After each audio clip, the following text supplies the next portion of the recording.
Radio de Madrid por dejar este espacio para hablar de este tema, ¿no? Sobre Groenlandia, una isla que ahora está en el foco. Decía Celia hace un momento, antes era un no lugar, es verdad, antes prácticamente nadie sabía dónde estaba Groenlandia, ni que casi ni siquiera que había gente, y ahora está en el foco de la geopolítica internacional. Pero bueno, antes de entrar en materia, quería presentaros a nuestros dos invitados de esta tarde. Bueno, mi nombre es Rosa Tristán, soy periodista, no soy ateneísta de momento, ya igual lo seré en un futuro.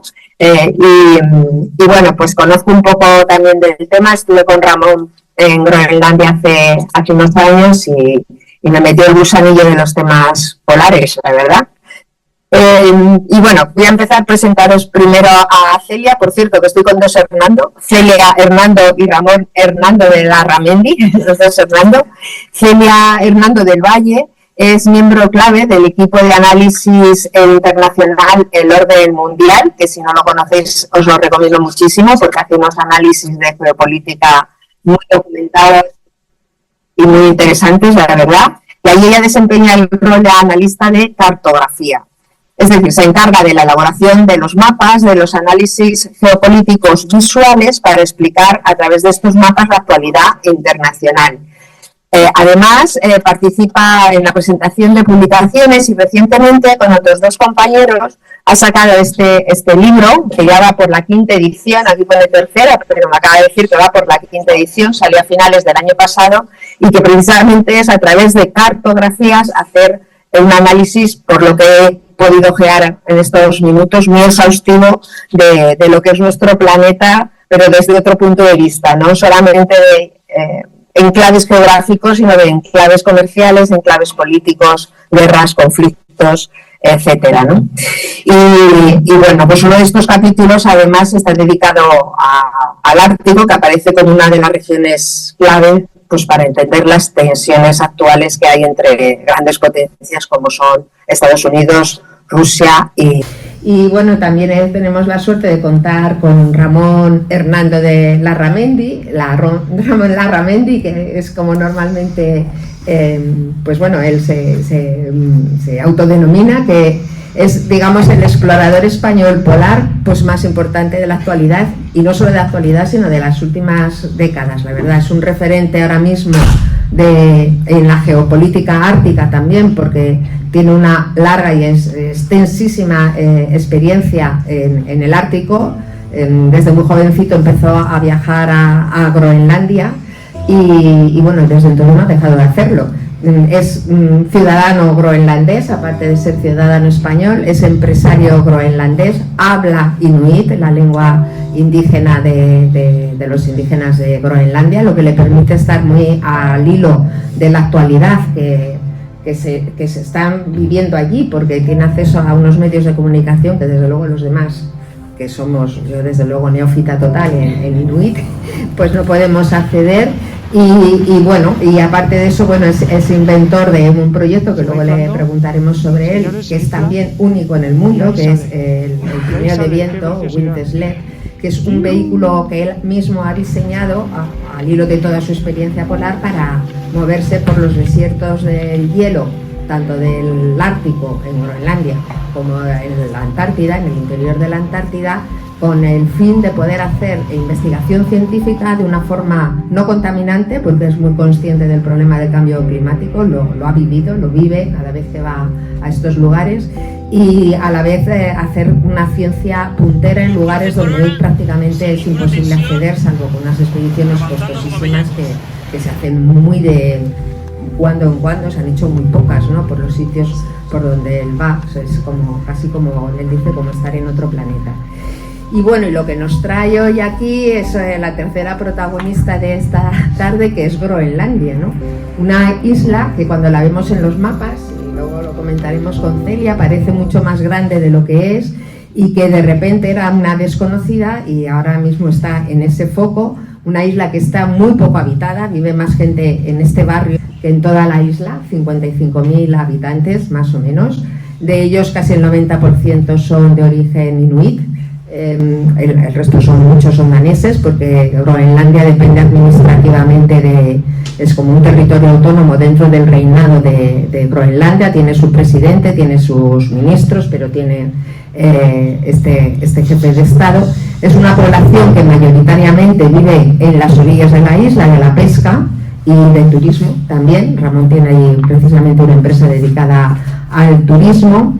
Y bueno, pues desde que Trump llegó al poder en la otra legislatura ya puso sus ojos sobre Groenlandia, y ahora en esta segunda andanada pues ha vuelto otra vez a decir primero que quería comprarla, comprar el territorio, y luego, como se hizo, por cierto, a mí me recordaba lo que se hizo con Haití en la época de cuando era colonia francesa, que lo vendió lo compró por madera, y por la madera de Haití, precisamente, así quedó Haití, y luego, como vio que no podía comprarlo, pues dijo que lo iba a conquistar, y así ha estado hasta que en la cumbre de Davos, que ha tenido lugar recientemente, pues hace unas semanas, pues bueno, parece que empezó a recular con el tema de conquistarla, ¿no? De llevar allí sus fuerzas, ¿no? Para hacerse con esa isla. Donald Trump parece dispuesto a todo para hacerse con Groenlandia. No descarta ni siquiera la vía militar. Who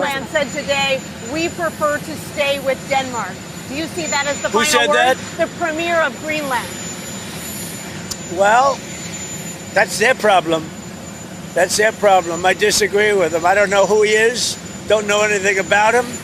But that's going to be a big problem. Y la Casa Blanca ya ha respondido a la iniciativa de algunos países europeos de enviar soldados a Groenlandia, entre ellos, ya lo saben, Francia o Alemania. Dice que la presencia de más militares no cambia el objetivo de quedarse con la isla, pero se tendría que enfrentar Trump a parte de su propio Congreso. Que de repente ha tomado un interés, que es lo que vamos a tratar hoy aquí con estos dos expertos de ilucidar ese interés que ha surgido en torno a Groenlandia y un poco pues en qué situación está ahora. Así que nada, sin más, me gustaría que me comentarais los dos pues cómo veis la situación desde vuestras diferentes perspectivas. No sé, empezar el que queráis. Como decía Rosa antes, realmente Groenlandia ha vuelto al centro de la agenda internacional en este mes de enero, pero es un territorio que lleva en el punto de mira mucho tiempo, ¿no? Tú comentabas que Trump en su primera legislatura también ya le echó el ojo, ¿no? En 2019 ya comentó esta idea de comprarlo un poco así a la ligera, y ahora es cuando hemos visto ya todas estas intenciones un poco también, pues como ser un poco exageradas, que luego han quedado en un interés por aumentar la militarización de la isla, un interés por los recursos y también esas propuestas descabelladas de convertir Groenlandia en otro estado de Estados Unidos, que ya habremos contado también un poco cómo se vive dentro de la isla. Bueno, a nivel geopolítico sobre todo, Groenlandia es clave, lo decíamos en los mapas, ¿no? Si tú miras el Ártico desde arriba, el Ártico es un mar, y como mar pues no es tan fácil de legislar como en la Tierra, ¿no? Tenemos la diferencia también con el metropolo, ¿no? Con la Antártida, y como mar rige el derecho marítimo, y el derecho marítimo en alta mar pues hay libertad de navegación, entonces hay muchos estados que tienen reclamaciones distintas en esta zona, que sobre todo es una zona que nos permite tener nuevos intereses a raíz de, como decía ella, el calentamiento climático, el calentamiento global. O sea, es, yo creo, la zona más clara en la que el calentamiento global da lugar a nuevos conflictos. Una de las zonas más claras en las que se ve esto en el mundo. Y comentabas tú, ¿no?, que iba a ser también el mes más cálido otra vez más.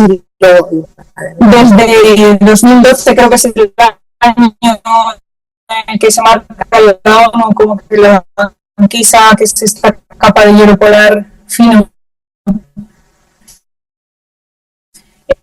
en el que es más fino, ¿no? Y entonces empieza a surgir todo este interés por las nuevas rutas de navegación, rutas que se llevan a cabo. China hace poco venía desde un puerto que se llama Ningbo hasta Reino Unido en poco más de 20 días, y eso marca una gran diferencia con las otras rutas marítimas. Y ahora tenemos todo el lío en Irán, ¿no? Y esa alternativa del Ártico es una ruta mucho más corta para el comercio global.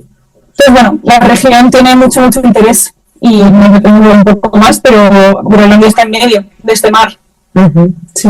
Ramón, tú desde allí, ¿cómo lo vives? ¿Cómo has vivido todos estos movimientos?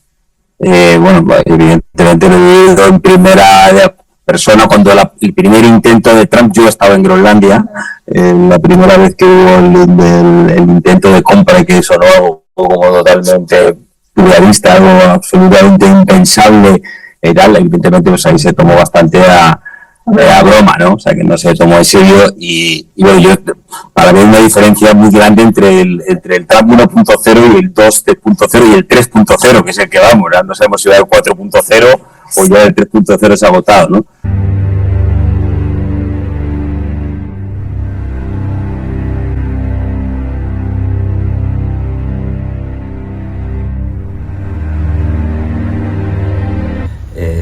Desde hacía 15 años está la sensación de que hay que modernizar el país, un gran proyecto de modernización para salir del estadio en que tenemos. Por una parte, es hacia la independencia, para librarse de Dinamarca, y por otra parte, que esa modernización pasa por la construcción de 3 grandes aeropuertos que cambien toda la estructura logística del país, que es bastante infernal, porque todo son unas conexiones, es complicadísimo. Era un proyecto que va a costar pues una fortuna absolutamente, y nadie lo quería financiar. Yo me encontré una delegación española, groenlandesa, que venían a España para ver si encontraban inversores. Evidentemente una de los coincidía en Barajas, ¿no?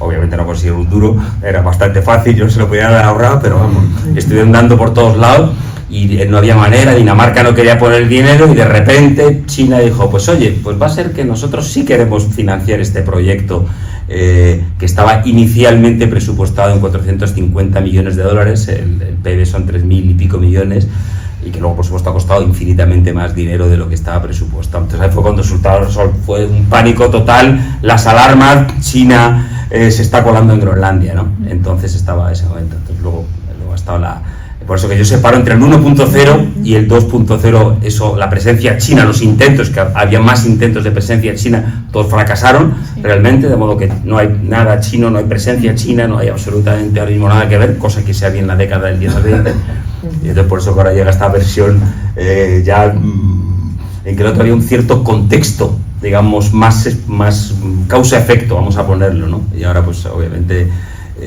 está esta locura, ¿no?, del intento de anexión, que por supuesto causó una conmoción absoluta en el país, y que bueno, me gusta siempre contar que Estados Unidos podría perfectamente haber seducido a Groenlandia, es decir, porque estaba el caldo de cultivo, y es importante conocer que toda la relación con Dinamarca es una relación muy tensa, y hay un montón de afrentas, hay un montón de historias, hay largas de contar, por los cuales hay un cierto resentimiento, un alto resentimiento. Entonces, digamos que la fruta estaba madura para que alguien la propusiera, ¿no? Para que, como me gusta decir, entre la seducción y la violación pues hay una diferencia, ¿no? Entonces pues va a ser que el intento de violación, obviamente, pues la gente como que ha generado un sentimiento antiamericano realmente muy profundo, cosa que no existía. Es decir, que a mí siempre me llama la atención, en Europa es normal que todo el mundo sea súper antiamericano, no para nada. He convivido con Estados Unidos, he conocido un mogollón de gente que ha trabajado en las bases en P2P, prácticamente todo el mundo ha trabajado en la base de P2P porque es un trabajo, estás un año ahí y la gente se levanta bastante dinero. Entonces cuando está como por ahí, pues muchísima gente, o sea, ha trabajado 1 o 2 años, o sea, ha tenido con mucha relación, y había absolutamente buena prensa de Estados Unidos totalmente en Groenlandia, ¿no? Entonces pues todo ha cambiado. Eso es lo que es muy sorprendente, porque es verdad que, y me lo contabas cuando estuvimos allí, que eran muy proamericanos, había muchas gorritas de Estados Unidos entre la gente, y pues, en un país que era amigo, que tenía allí sus bases ya militares, sin embargo, Trump pues dijo que quería comprarle, y que era una cuestión de seguridad nacional americana.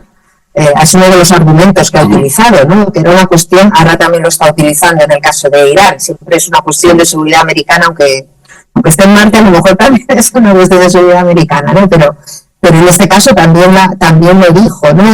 Y que la amenaza era China y era Rusia en ese contexto, ¿no? ¿Cómo lo veis desde vuestra...? O sea, yo creo que lo que decía Ramón es muy importante. O sea, realmente hay una narrativa en torno a la potencia de China en el Ártico que no es tal ahora mismo. Y a mí me parecía muy interesante esta parte porque, bueno, Trump siempre dice, es que hay que defender a Groenlandia de Rusia y China, ¿no? Está rodeada de submarinos rusos y chinos. Ya dijo Dinamarca que eso era mentira, en principio, pero es que luego es verdad que casi todos los proyectos que había en el Ártico, más en general, y luego en Groenlandia, los chinos han fracasado, como comentabas tú, y creo que es algo que no se sabe tanto. De hecho, había un mapa por ahí que hemos mapeado esta situación, y es eso, que en Groenlandia había muchos proyectos en la década, bueno, también con Biden, ¿no? en esa época, y luego la mayoría han fracasado. La mayoría de proyectos chinos exitosos son en el Ártico ruso, evidentemente, y no todos son exitosos tampoco en el Ártico ruso. Entonces es una narrativa que también le sirve un poco, yo creo, a Trump como una manera de justificar, ¿no? esta expansión, que bueno, pues hay una sensación entre los círculos estadounidenses de que están llegando tarde a una región clave, que es el Ártico.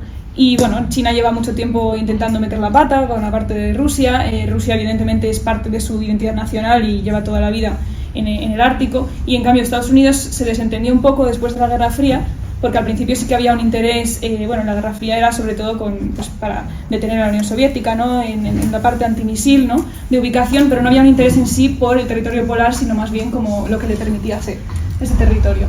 Y ahora ya la situación es distinta, ahora sí que hay un interés propio por Groenlandia, también como pieza de seguridad, pero por sus recursos, ¿no? y por el mundo en el que vivimos.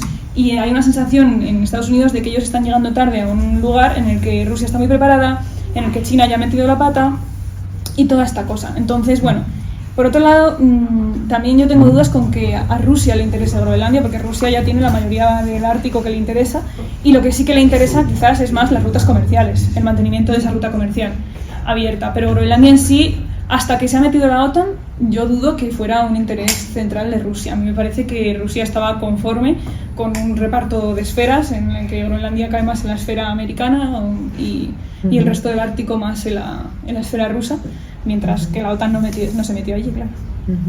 No sé si querías añadir algo. No, bueno, bien, evidentemente, o sea, que lo ha descrito muy bien, efectivamente, que Estados Unidos abandonó el Ártico totalmente, se acabó la Guerra Fría, chao, esto aquí ya no les interesa nada. O sea, de hecho, sorprendentemente abandonado, o sea, como que no invirtieron nada, dejaron todo. En Groenlandia hay un montón de bases que abandonaron, más no construyeron barcos, más la parte de Alaska casi no le hicieron ni caso, desde el punto de vista, o sea, que llamativo, y evidentemente pues están ahora intentando ponerse las pilas un poquito y sin duda están llegando tarde, ¿no? Yo pienso que, como comentabas de Rusia, obviamente a Rusia no le interesa Groenlandia, tiene el Ártico para dar y tomar, y en todo caso Svalbard, que es unas islas poco conocidas que se les ve por ahí ahora mismo, ¿no? Eso es un punto que sería más, de hecho ese sí que estaría realmente en el potencial punto de mira y más en una encrucijada, incluso con China, ¿no? Evidentemente China le interesaba Groenlandia, pero bueno, Groenlandia estuvo intentando, hizo montones de viajes a China para intentar que invirtieran los chinos, también hay que decirlo, es decir, que no fue tampoco, o sea, durante años, todo el rato, todas las ferias de China para intentar atraer inversores chinos, y llegó un momento en que pensaron que realmente que la única posibilidad de independencia era porque no conseguían inversores en otros lugares, porque el tema de la minería es un tema también que tiene sus matices, digamos, tiene sus matices. Era como que China era la única posibilidad realmente de poder alcanzar la independencia pagándolo con la minería, que siempre ha sido la fórmula y que está por ser vista que sea real, ¿no? Esa fórmula. Mencionabas antes el tema de, bueno, efectivamente que es un caso clarísimo en el que el cambio climático impacta directamente en la geopolítica, ¿no? Que impacta en la vida. Ya lo vemos, y los datos más recientes, pues resulta que es que el mes de enero, de este que acaba de pasar, cada año en Groenlandia es el mes más cálido, el que más hielo se pierde, el que más se calienta el mar, ¿no? Pues este mes de enero también ha sido, según el último dato, el más cálido, el más de un siglo en Groenlandia. En la capital, en Nuuk, se registró una temperatura media de 0,1 grados, en torno a 0 grados, cuando en los últimos 109 años, según datos del Instituto Meteorológico de Dinamarca, la media era de -7. O sea, es un cambio climático. Si a nivel global la media es de 1,5 grados el año pasado, y bueno, no se sabe cómo va a ir este año, que parece que por esa línea, que ya es mucho, que ya es una barbaridad, eso es a nivel medio. Pero claro, luego tenemos lugares donde eso es muchísimo mayor, como es el caso del Ártico, que es uno de los sitios donde efectivamente más impacta. Y claro, pues evidentemente eso genera muchísimas pues nuevas circunstancias, ¿no? Desde abrir rutas comerciales que no existían, ¿no? hasta bueno, impactos muy graves en otras partes del planeta, ¿no? Otro de los datos que había encontrado es que En 40 años los glaciales de Ilulissat han disminuido 40 kilómetros, o sea, 1 kilómetro menos de glaciar al año. Todo ese hielo de los glaciares es distinto al hielo del mar, porque la banquisa, el hielo marino helado, ese no aumenta el nivel del mar, es el mismo mar helado, pero todo ese hielo que está saliendo está dejando, subiendo el nivel del mar y dejando espacios para esos recursos minerales que han salido a relucir, y que era otro de los temas que desde el principio se ha puesto un poco sobre la mesa, que podía estar detrás del interés del gobierno de Trump en hacerse con esa isla, ¿no? ¿Cómo veis esto? Si creéis que es factible el sacar esos minerales ahora mismo de esa isla, o factible en el tiempo político que pueda tener Trump. Y bueno, esperemos que no se presente a la reelección, aunque ha dicho que sí, pero bueno, en ese tiempo es factible realmente sacar esos recursos, recursos, bienes, que me gusta más la palabra, que hay allí para la gran tecnología, para los misiles, para todo lo que lo quieran utilizar. Sí, o sea, los recursos estratégicos, los minerales críticos, es verdad que son clave para la transición energética, pues para los microchips, ¿no? Que ahora vemos un montón de interés, ¿no? Y para los drones que están cayendo para toda esta nueva tecnología, sobre todo también relacionada con la guerra, pero con la tecnología puntera, ¿no? Y yo siento también que Donald Trump siempre como que tiene una obsesión, ¿no? Con los minerales estratégicos. También lo vimos en Ucrania, ¿no? De subeditar e intentar pues este apoyo económico a Ucrania con los minerales críticos. Salieron estas previsiones de dónde podría haber en Ucrania minerales críticos, dónde podría haber tierras raras. Y es verdad que luego muchos de estos análisis que están basados en encuestas mineras, luego no está tan claro que estas explotaciones puedan ser efectivas, o que realmente tú puedas sacar un rédito económico que compense la extracción, ¿no? Y para mí es aún más complicado en un entorno helado, ¿no? Como puede ser el Ártico, y en un entorno que precisa de mucha inversión técnica. Más allá de eso, sí que hay inversiones en Groenlandia mineras, ¿no? Como decía antes Ramón, pues China incluso también hizo sus pinitos, ¿no? Para intentar explotar unas cuantas de ellas. Hay una muy grande de minas raras que, bueno, el nombre yo lo voy a decir mal seguro, Kvanefjeld, ¿cómo se dice en la costa del sur? Kvanefjeld. Bueno, pues este yacimiento, que es de los más importantes de tierras raras, y que al final no se va a poder explotar, parece, ¿no? Porque en 2019 o 2021 me parece que Dinamarca puso una prohibición para explotar estas minerías que tenían alta concentración de uranio. Y justo esa mina, que estaba en manos de una empresa con inversión china, pues tenía alta concentración de uranio, entonces no se va a poder explotar. En cambio sí que hay otra, ¿no? Otra cerca, que es la de Tambriz, que sí que está en manos de una empresa australiana, me parece, minera, GME, que esa, en cambio, sí que parece que se va a poder explotar. Entonces, bueno, volvemos un poco a lo mismo. China sí que hizo sus intentos, luego desde la política, ¿no? También se ha intentado un poco evitar estas explotaciones, en este caso, pues por la alta concentración de uranio, que a Dinamarca, como un país comprometido con la transición verde, etcétera, no le parecía bien, no le interesaba. Pero luego también está por ver que estas explotaciones sean viables, o sean efectivas desde el punto de vista económico. En otros puntos del Ártico yo sé que también se han detenido, incluso en el Ártico ruso, otras explotaciones mineras que estaba financiando China, y porque al final extraer estas cosas es muy caro, además en un entorno helado, como decía.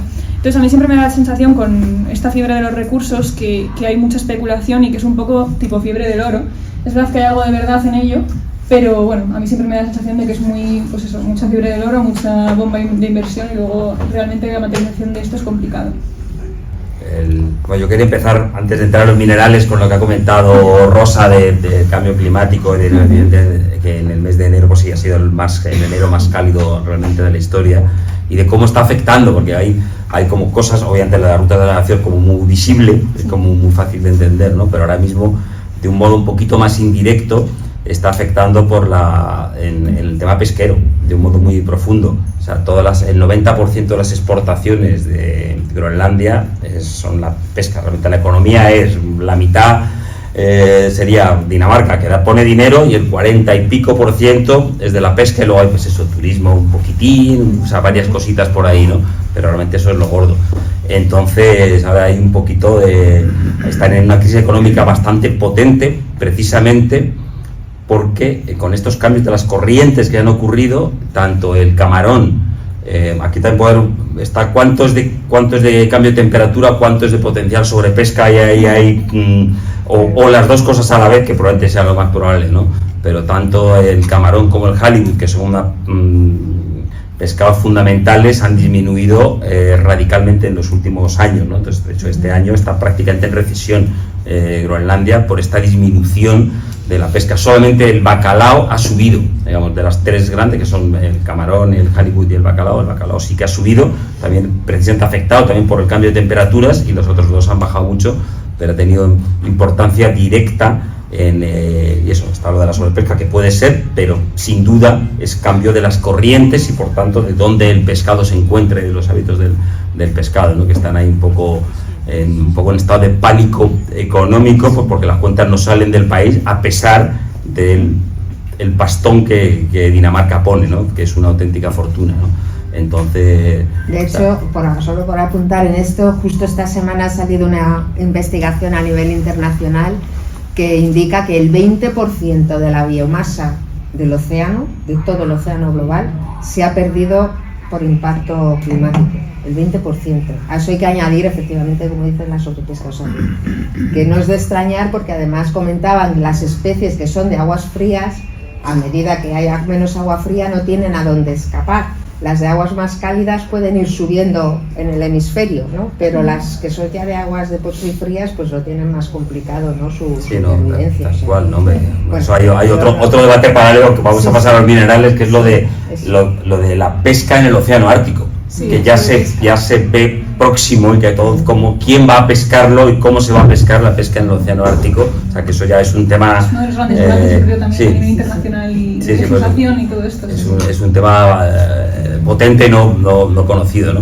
Volviendo a la minería, es un tema como un poco confuso lo de la minería. Yo siempre cuento que cuando yo llegué a la playa hace 40 años era, vamos, Groenlandia va a ser rica por la minería y va a ser el país más rico del mundo y no sé qué. Yo me acuerdo haberlo contado, pues irá a ser el país más rico del mundo, o sea, que no tiene ni idea. Claro, 40 años después, pues ningún proyecto acaba de salir, o sea, que es bastante impresionante. Todos no pueden, no sé qué, no es rentable, están buscando, nadie quiere invertir, vale una fortuna.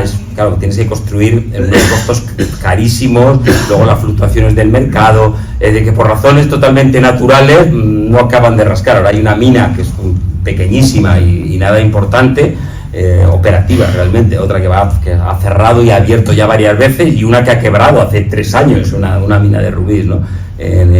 Entonces, por eso que el tema de la minería tiene como su miga total. Evidentemente está las grandes minas, la de Quannersuit, la de Quannefiel, que bueno, conozco bien porque yo tengo mi casa ahí. Es decir, digamos, yo estoy tan cerca donde se halla la mina que prácticamente me tienen que expropiar a mí si abren la mina esa de uranio. O sea, que lo mismo... No, eso va... eso va a ocurrir seguro, nadie tiene ninguna duda. Es decir, que va a ocurrir, obviamente es el cuándo, es decir, el marco temporal, ¿no? Realmente ya estaba bien, ya estaba para empezar, ¿no? Y ahí fue en parte porque se convirtió en un tema increíblemente divisivo en el país, ¿no?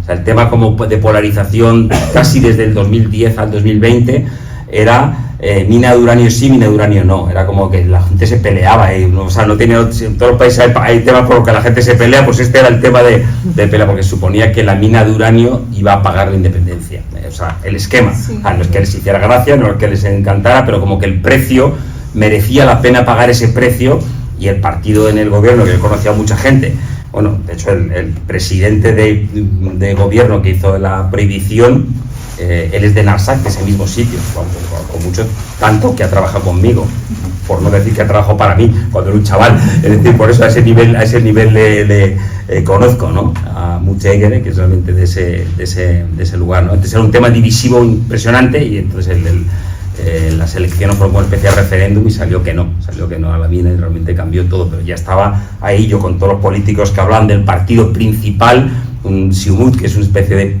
PSOE, vamos, todos lo tenían meridiano, o sea, mina absolutamente sí, sin ningún género de dudas. O sea, que lo único que el referéndum pues salió que no, pero que a nivel general era por supuesto, merece la pena el precio de la... O sea, el daño de la mina merece por el precio de financiar la independencia, ¿no? Sí, también sobre la independencia yo quería detenerme un poco porque tú lo conocerás más, ¿no?, de estar allí, pero a mí siempre me parece interesante este debate entre dejar de recibir el subsidio, ¿no?, de Dinamarca, que tiene mucho que ver con esto de casi todos los groenlandeses buscan la independencia, ¿no? La división es un poco más cómo, ¿no? Yo tengo entendido que por eso no había tanto espíritu contrario a los americanos en ese sentido, porque sí que lo veían como una manera de poder suplir, ¿no?, todo este dinero, que me parece que es el 20% del PIB, un poco más, que da Dinamarca a Groenlandia anualmente, pero luego está todo el tema de la crisis económica interna, que yo creo que tiene mucho que ver en esto de cómo buscar la independencia, que por cierto sí que está contemplada en la Constitución, ¿no?, danesa. La cosa es el cómo, el cuándo y todo esto. Entonces, realmente nosotros también nos preguntábamos mucho en la redacción si todo lo que Trump buscaba por medio de una acción dura en Groenlandia realmente ya lo podía conseguir de otras maneras, ¿no? Es como que para mí es un poco más las formas lo que ha detenido un poco esta ambición estadounidense en la isla, ¿no? Y los groenlandeses, yo creo que quizás antes estarían mucho más abiertos a estos acuerdos económicos ventajosos para ellos en el sentido de avanzar hacia la independencia, y ahora quizás con esta dialéctica un poco neocolonial, ¿no?, que utiliza Trump contra ellos, pues se alejan un poco más de ese objetivo, porque tampoco les cae bien Dinamarca, claramente. O sea, es un poco una dualidad ahí que no sé si... Sí, no, evidentemente es así. La paradoja es que ahora mismo se han abrazado a Dinamarca totalmente. O sea, ahora mismo visitó el rey, todo el mundo dando abrazos por la calle, besos en el centro de Nuki, aplaudiéndole. Es decir, que Dinamarca sí han salido, reforzados completamente. O sea, porque ahora mismo es cosa que yo con mis amigos groenlandeses siempre, porque claro, cuando hablando hay una conversación, ¿no?, con la Dinamarca, ¿no?, prácticamente eran como que eran las SS, o sea, prácticamente Auschwitz y los daneses en Groenlandia. No sé, lo mismo tenéis que... Se me ponían ahí como una moto, ¿no? Es decir, que la percepción suya es realmente bastante impresionante. A mí realmente me impresionaba, no sé, ¿comparado con qué? Es decir, compárame, ¿no? Y bueno, yo obviamente siempre...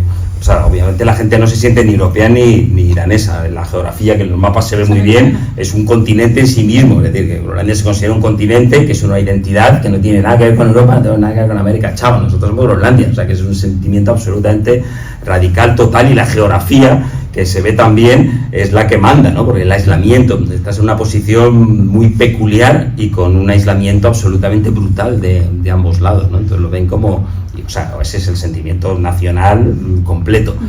Obviamente lo de la independencia, mejorar el acuerdo con Dinamarca, yo también lo he defendido siempre, parece complicado el tema. O sea, lo otro puede sonar bien, pero lo de ponerte en manos de una empresa minera, es decir, suena un planazo espectacular y abandonar Dinamarca, ¿no? O sea, yo ahí siempre posición totalmente...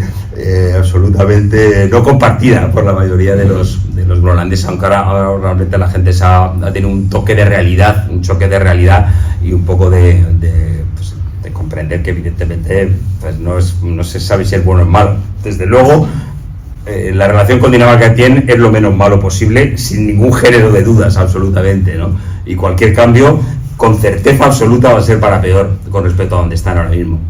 Desde luego, por mi conocimiento, lo que tiene dejar de caer en manos de un Estado que te subvenciona gran parte de tu presupuesto nacional, que bueno, que no se vive, es unas condiciones muy duras de vida, ¿no? Pero desde luego no tiene nada que ver con caer en las garras de una multinacional minera, además, con los impactos ambientales que genera la contaminación que deja.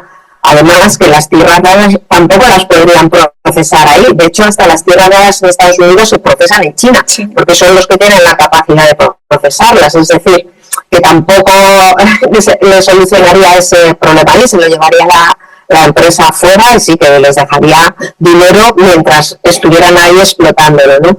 Y luego el sacar todo eso de ahí, que tampoco será tan fácil, porque... Es verdad que está habiendo deshielo, pero Ramón, bueno, tú lo sabéis, ¿no? Que de momento el deshielo son unos pocos meses al año. Y afortunadamente, porque en el momento en el que todo ese mar ártico esté deshelado todo el año y permita unas rutas fluidas de barcos capaces de llevar pues ese tipo de cargas y otras, supondrá que en el planeta ha subido la temperatura de media 4 o 5 grados. O sea, si estamos viendo lo que está pasando con 1,5 grados, o sea, con 4 o 5 grados realmente el interés, o sea, ¿cómo va a ser la vida en este planeta con 4 o 5 grados? El interés por esas tierras raras o por esa ruta, ¿no?, que estará entonces descongelada, porque de momento descongelada está pues un par de meses al año, y el resto está totalmente, ¿no? Mucho, el resto está que no es navegable, que es imposible navegar, imposible sacar de ahí lo que se pretende sacar, ¿no? Sí, yo leí también que si seguía el calentamiento al mismo ritmo de ahora, para 2040 tendríamos un Ártico libre de hielo en verano, para 2040, que no es tan lejos realmente, parece lejos, pero no es tanto. Y bueno, yo sinceramente no sé, eso no me lo creo mucho.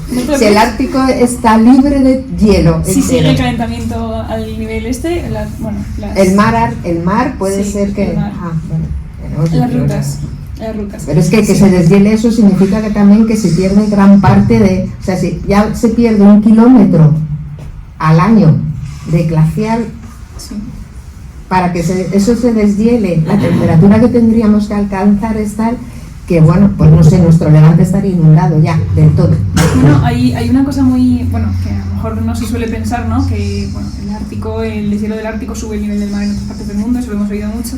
Pero yo hablé hace poco con un periodista que se llama Marcio Mian, que es especialista en el Ártico también, y ha escrito un libro hace poco, y uno de sus capítulos habla precisamente de Senegal. Y entonces tú dices, ¿qué podrá tener que ver Senegal con el Ártico? Pues él visitaba justo una zona de la costa de Senegal que ha desaparecido por la subida del nivel del mar, y él hablaba de que es uno de los impactos indirectos del deshielo ártico, y que había comenzado un poco más o menos a raíz del inicio del deshielo. Entonces, bueno, el Ártico es una región que nos parece que está muy lejos, pero luego pues el calentamiento climático en esa región tiene impactos en todo el mundo, y sobre todo abre a la competición, ¿no?, de los estados, una zona que mucha gente y de la comunidad internacional se hablaba que era el excepcionalismo ártico, o sea, esta zona a la que no llegaban los estados, o donde no había confrontación, había un espíritu de cooperación, ¿no? Tenemos el Consejo Ártico, que es el órgano de gobernanza de la región, en la que podía pasar lo que fuera, pero en el Consejo Ártico se sentaban a negociar Estados Unidos y Rusia, y eso desde Ucrania ya pues no pasa.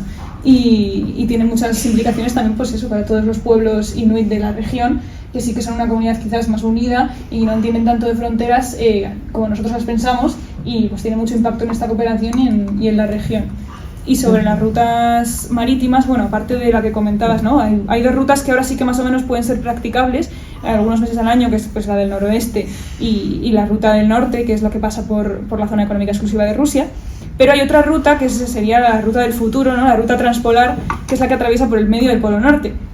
Y esta ruta es la que, si estuviéramos con un océano libre de hielo, pues facilitaría las cosas a los países mucho para el comercio. Luego tiene muchas consecuencias negativas, ¿no?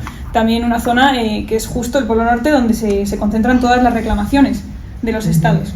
Entonces, bueno, ahí tenemos toda esta zona de lucha, de confrontación. Mira, creo que el mapa va a estar ahora mira, esas son las reclamaciones de los estados en el Polo Norte. Y eso pues es una ruta del futuro, pero que cada vez está más cerca por precisamente el deshielo. Sí, bueno, con respecto a rutas de navegación, obviamente hay muchos temas, porque obviamente el Ártico se está deshelando claramente. Lo que pasa es que aun al ritmo que se deshiela es complejo navegar por el Ártico, es decir, porque no... primero que, claro, no se deshiela que de repente está libre y luego otra cosa está congelado. El hielo flota y a merced de vientos y corrientes. Quiere decir que aún en una parte del Ártico que puede estar deshelado, de repente puede tener grandes bloques de hielo por los cuales un barco no puede pasar. O sea que es un poco más, es un poco más complejo de lo que parece. Se ha deshelado, está helado. No funciona así esto, ¿no? Eso quiere decir, por eso precisamente leí ayer, ¿no?, que Rusia está construyendo barcos, está con el proyecto de portacontenedores y rompehielos nucleares.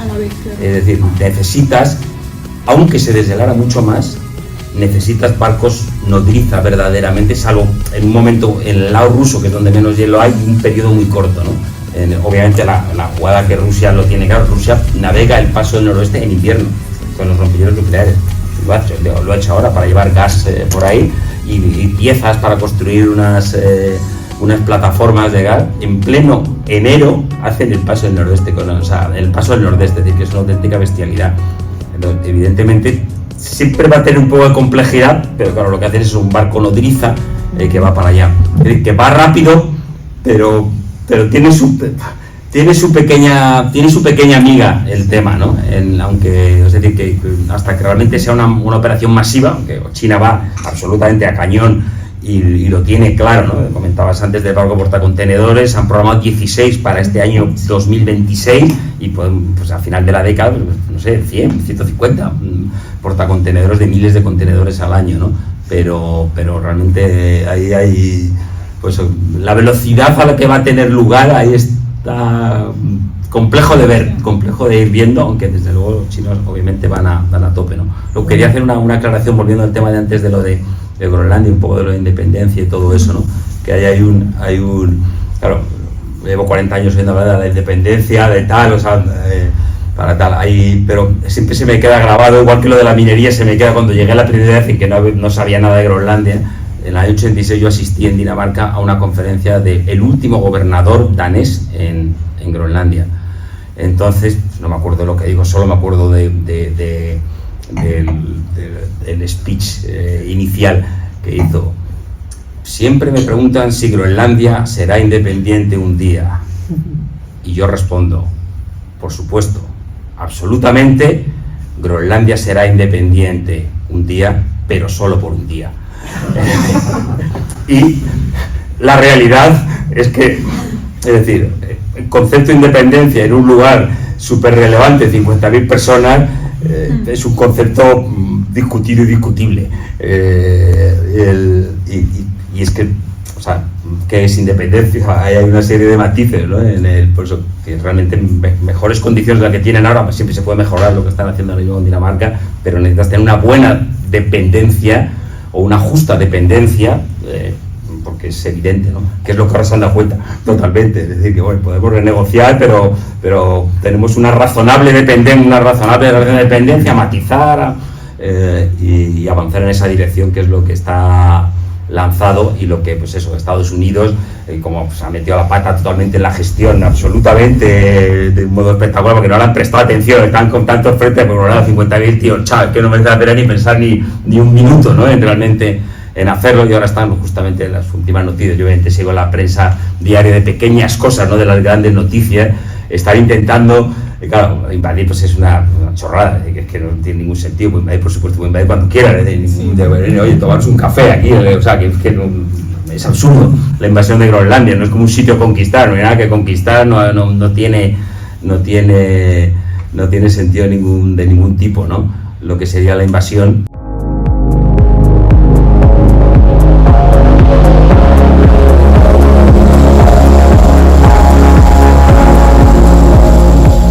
El enviado especial de Trump a misiones diplomáticas, pues hasta ahora es el que ha gestionado el tema de Venezuela y todo esto, pues lanzaba hace pocas horas un tuit en el que decía que dado que sí, que Irán está siendo una cuestión de seguridad nacional, pero que otro importante es Groenlandia. O sea, volvía a sacar otra vez a la palestra este señor que es muy cercano a Trump, que no nos olvidamos de Groenlandia, y además ofrecía hasta un hospital, un barco hospital.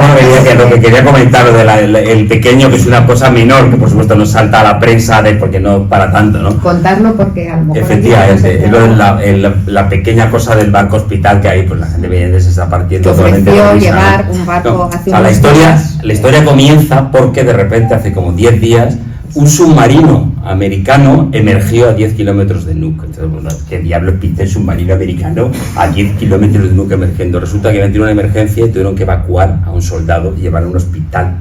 Es decir, ese es el origen de la historia. Un hospital de Groenlandia, porque estaba en una emergencia, claro, todo el mundo flipando, ¿qué pinta aquí, no? Había gente que estaba haciendo un viaje de estos para ver ballenas y de repente se encuentran ahí emergiendo el submarino. Gente pensando que les iban a invadir. Efectivamente, todo el mundo como alucinando. Entonces, después de eso, que en el fondo fue un poquito ridículo, fue como, ¿qué es esto, no? Y luego necesitaron realmente del hospital de Groenlandia.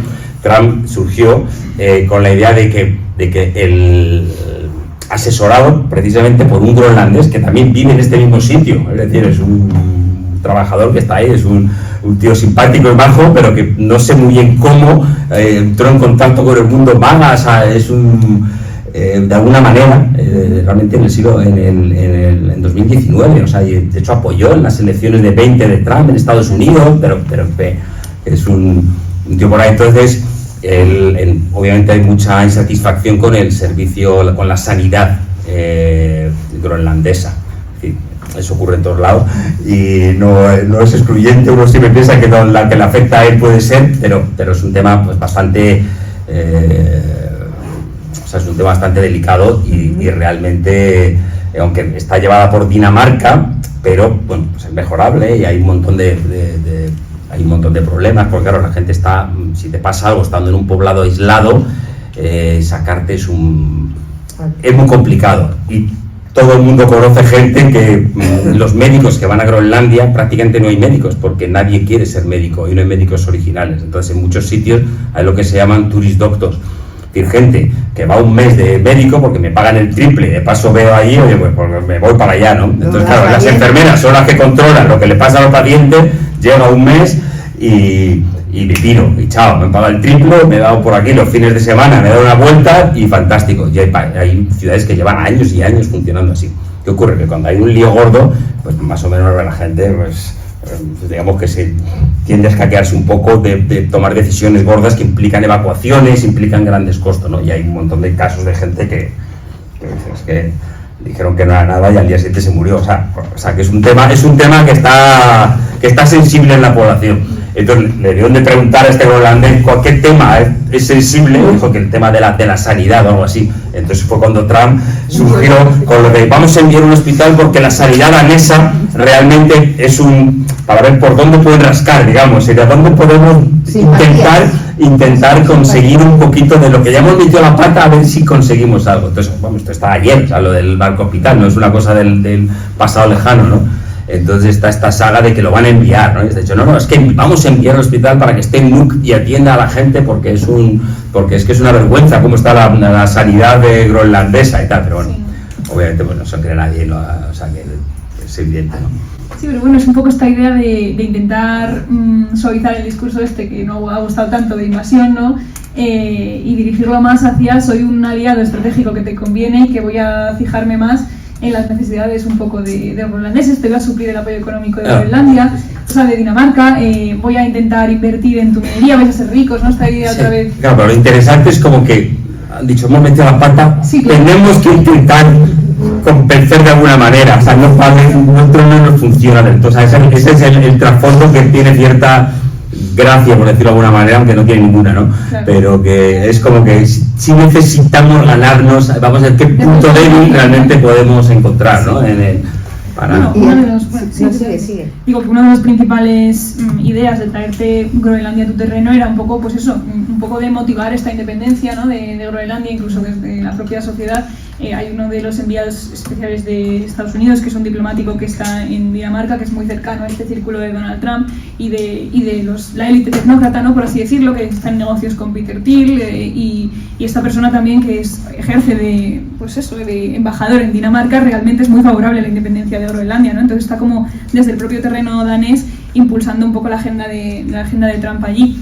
Y bueno, también dicen que tiene mucho que ver con esta salida de repente de escándalos relacionados con Dinamarca y con lo que ha afectado la colonización de Groenlandia a los daneses y a los groenlandeses sobre todo. Había un tema también de esto de la esterilización forzosa de mujeres que había llevado a cabo Dinamarca hace mucho tiempo y que volvió a salir a la luz hace poco, y por ahí dicen que tiene mucho que ver esta manera quizás de atraer Groenlandia a tu órbita a partir de fomentar este descontento con Dinamarca que ya estaba en la sociedad, pero fomentarlo más hacia una independencia y luego ya pues ofrecer un acuerdo como muy ventajoso a nivel económico, que es la manera. Lo que pasa que para mí la parte dialéctica dura de Trump es la que ha entrado en contraste con todo eso que ya estaba haciendo, ¿no?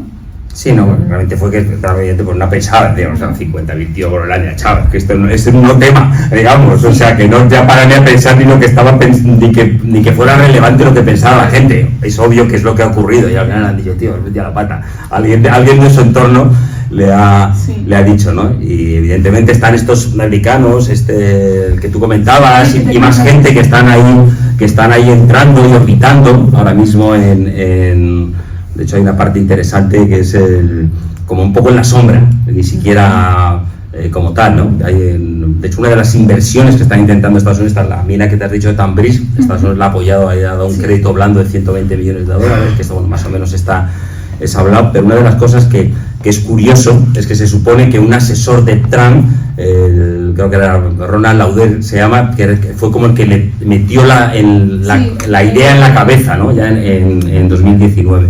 Entonces, lo interesante es que ese ha intentado asociarse con empresas, con groenlandeses que tienen que ver, digamos que están cercanos a los círculos de poder, por decirlo de alguna manera, ¿no? En Groenlandia.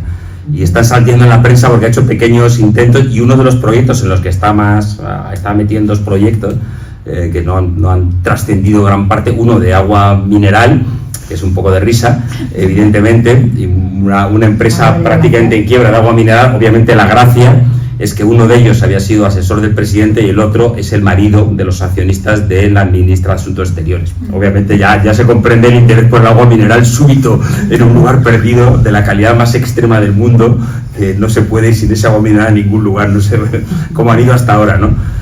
Y ese es el proyecto que estaban, y de hecho son accionistas, ya ha habido cierta polémica, ¿no? en Groenlandia, ¿por qué estáis con estos accionistas y demás? Y luego otro proyecto interesante y que se habla poco es que donde sí que están apostando es por la energía hidroeléctrica, que no se ha hablado casi, está toda la parte de la minería, pero el tema de la energía hidroeléctrica, que se supone que es casi ilimitada en Groenlandia, energía hidroeléctrica. Eso para la IA es perfecto. Efectivamente. Entonces, ahora hay un proyecto concreto, que es uno de los sitios óptimos en que, bueno, cualquier inversión hidroeléctrica tiene unas inversiones absolutamente multimillonarias. Y indirectamente, donde sí, y asociado no con el marido, digamos, de la ministra de Asuntos Exteriores, que también es de mi zona y que por supuesto lo conozco perfectamente, ambos dos, sino que es el otro socio, están apostando por han hecho la apuesta de la energía hidroeléctrica como gran proyecto de centro de datos, ¿no? Pero se supone eso, que tienen energía hidroeléctrica ilimitada, con todo lo de inteligencia artificial, centro de datos, no hay energía limpia, infinita, y con el frío y agua, que hace falta agua, más frío, más tiene todos los elementos, ¿no? Y como hay pocas zonas habitadas, hay un montón de sitios en que de forma natural, que hay, no sé, son 60 proyectos que están vistos de forma natural, y luego si tú construyeras presas, es decir, o sea, que podrías realmente aumentarlo, y el hecho concreto es que donde están para hacer la inversión concreta metiendo es en el proyecto de hidroeléctricas a día de hoy. No, así un poco más, como que parece no tan relevante, pero que sin duda es una pieza más de este puzzle, ¿no? Sí, todo este tema, yo creo, de la inteligencia artificial es una cosa muy clave que no pensamos tanto, pero que sí que ronda mucho la idea de la gente cercana, los empresarios cercanos al círculo de Trump, ¿no? Tenemos todas estas ideas de que, pues, los lugares fríos son lugares perfectos para poner centros de datos porque, pues, necesitan refrigeración, ¿no? Entonces, bueno, hemos visto también que hay inversiones nuevas en la Patagonia, Argentina también, que es un lugar frío. En Groenlandia tienen toda esta idea también de crear, bueno, unas ciudades basadas un poco en el mundo de la empresa, ¿no? Os animo a mirar esta cosa que es un poco utópica o distópica, depende cómo lo mires, que es una ciudad que se llama Próspera, que es una ciudad digital creada por estos magnates tecnológicos que barajan que podría instalarse en Groenlandia, ¿no? Y es un poco esta idea que parece, pues eso, lo que digo, un poco distópica, pero que realmente la base es que la inteligencia artificial necesita muchísimos datos y muchísima energía, y esta energía en los lugares fríos es mejor, es más fácil de conseguir. Y claro, bueno, también tenemos que había centros de datos ahora en Dubái, ¿no?, que han sido bombardeados y tal, pues irte a lugares lejanos, más lejos de los conflictos, o quizás luego no tanto, ¿no?, pero en principio más lejos de los conflictos, merece mucho la pena para estas élites que buscan nuevos lugares de inversión, que quizás no vemos tanto. Pero bueno, yo creo que Groenlandia, dentro de este puzzle, ¿no?, de ideas, al final confluyen muchas cosas que favorecen, pues, estas aspiraciones de las potencias y de Trump en específico. Pero yo también quiero que, bueno, que lo que hemos dicho aquí, o sea, no es una idea solo de Trump, es un poco recuperar la influencia en el Ártico, es un poco una política de Estado de Estados Unidos, ¿no? Y también están invirtiendo, obviamente, en su propio Ártico, en Alaska, y Canadá también está viendo ahí un poco cómo su Ártico está en medio, ¿no?, de los dos intereses de Trump. Tenemos, pues, Alaska, y en el otro lado Groenlandia. Si al final Trump extiende sus garras, se quedaría un poco enclaustrada en medio, y también, pues, está buscando a China en ese punto, ¿no? Hace poco ha firmado un acuerdo estratégico con China, Canadá, y eso seguro que no le ha hecho mucha gracia a Trump. Y bueno, todas estas cosas que ocurren lejos del foco, ¿no?, más mediático, aunque ahora en enero sí que hemos tenido un montón de espacio para hablar del Ártico y de Groenlandia. Sí, pero un pequeño matiz, volviendo a lo que comentabas y volviendo a tus mapas tan maravillosos que tienen, que es importante ver lo cerca, o sea, la zona más accesible de Groenlandia es la costa suroeste, no sé si te parece ahora un mapa de Groenlandia, este área, es la zona suroeste, que es donde tendría el mayor potencial también hidroeléctrico. Es que la cercanía con Estados Unidos es total, es que está al lado, es decir, que incluso para llevar con cables submarinos la energía, es decir, que la geografía es importante comprender que no está hablando de un lugar para nada lejano, ¿no? Y esa es la zona que está libre de hielos, que es accesible porque hay un ramal de la corriente del Golfo que se mete por ahí y donde están los puertos libres todo el año y que tiene realmente... que bueno, pues eso, los mapas mandan y la geografía determina la realidad, ¿no? Sí, y yo creo que para eso también es muy importante la manera en la que miras justo al Ártico. O sea, el Ártico mirado en un mapa como el que tenemos en el móvil, en Google Maps, no te dice mucho, ¿no?, esta parte del borde y del límite. Pero si lo miras desde arriba, con una perspectiva desde arriba, pues sí que ves que Rusia está muy cerca de Estados Unidos, realmente por Alaska, que Groenlandia es una pieza central, ¿no?, en esta geopolítica de un Ártico que así que aparece más como un mar. Y bueno, eso es importante, como revisar un poco la manera en la que miramos los mapas y miramos el mundo, porque pues eso, explicarlo con un mapa así tiene mucho más sentido que explicarlo de otra forma, ¿no? Quería preguntaros un poco en todo este batiburrillo de cosas que están pasando en Groenlandia, Europa. ¿Qué papel habéis visto que tiene o cómo sentís que, yo qué sé, en el caso de Groenlandia, ¿no?, pues eso, la Unión Europea, que es para no forma parte de Groenlandia de la Unión Europea, es verdad, ¿no?, porque se salió, pero bueno, ¿cómo han sido los movimientos de la Unión Europea? Que, bueno, vemos a pasos agigantados cómo va perdiendo protagonismo mundial, ¿no? En solo un año ha perdido muchísimo protagonismo de todo. Ahora mismo lo estamos viendo también en el caso de Irán, ya divididos, unos diciendo una cosa, otros diciendo otra, ¿no? Pues en el caso de Groenlandia sí que ahí por lo menos hubo más unidad, ¿no? ¿Cómo lo habéis visto? We cannot accept violations of international law. Mensaje de fortaleza de Europa ante las amenazas de Trump. Estamos listos para defendernos, ha dicho el presidente del Consejo Europeo, Antonio Costa, que asegura que no van a aceptar que se imponga la ley del más fuerte.